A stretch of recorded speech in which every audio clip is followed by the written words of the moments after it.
Spokesman on this very program talking about the calculus, as they put it, for Israeli troops in Gaza. We have veteran journalist and war correspondent Arwa Damon with us today from Berlin in Germany. Arwa, it's good to see you. You could probably guess that the question there was about the reporting that's been out there today that the United States is really pushing now Israel to take a different approach in Gaza. They're pushing for more targeted raids and the like, as opposed to, as the president talked, indiscriminate bombing earlier in the week. But that was the response from the IDF. So pick up from your perspective, having been there so much, on how you see things.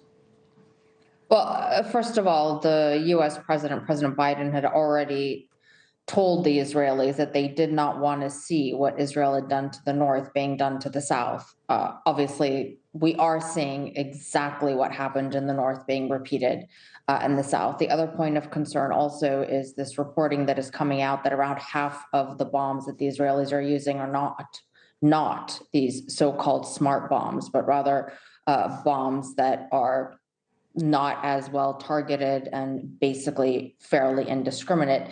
The other thing to also take note of is that what we're seeing in Gaza is in fact not similar to what we saw in the battles against ISIS. It's worth keeping in mind that the largest battle against ISIS took place in Mosul over the course of around 18 months, and in total killed between 9,000 to 11,000 civilians. That is, again, over the course of 18 months. You cannot quite compare that to the sort of bombing intensity and severity of the bombing campaign that Israel is launching against the Gaza Strip, where, just over 2 months in, we're already at well over 18,000 civilian casualties. And as those civilian casualties add up, I wonder what you think, or what you would make of the net effect of all of that, just in terms, and I asked the IDF about this, making the situation worse long term. In other words, creating more enemies for yourself, more enemies for the Western world. I mean, the polling, we haven't talked about this on the show today yet, but the polling that is out there, in particular of Palestinians and their support for Hamas, it's kind of interesting that the support for Hamas, according to this one poll that was getting a lot of attention today, at least, has been going up.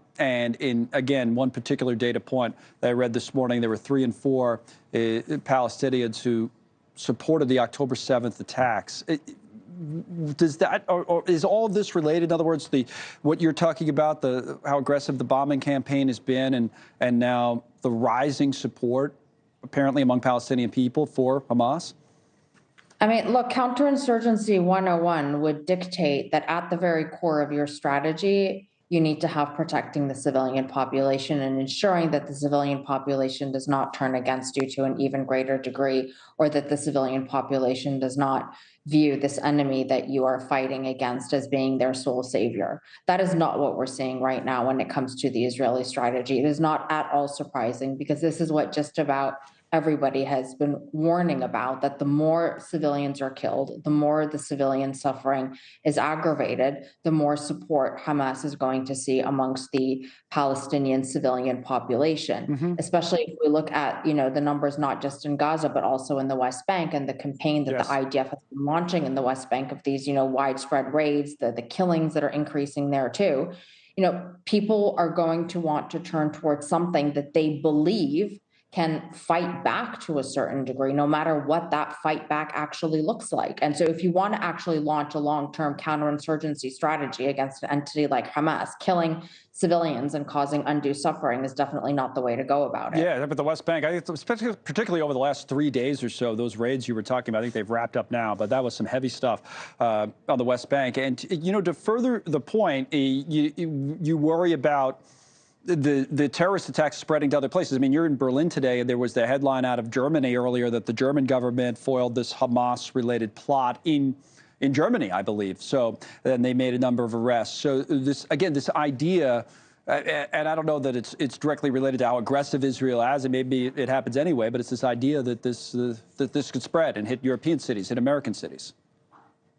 And it's a very likely scenario. And look, the German security forces here are quite worried about it. They've sort of stepped up security in a number of areas, especially as we're moving into the holiday season. And of great concern also is not going to be just sort of your lone wolf kind of actors who want to carry out, what they're going to perceive as being revenge against what Israel is doing, but also something potentially perhaps even more severe, like an ISIS-related attack that's going to be carried out in the name of Gaza civilians, even though Gaza civilians have absolutely nothing to do with ISIS and Hamas has absolutely nothing to do with ISIS. Right.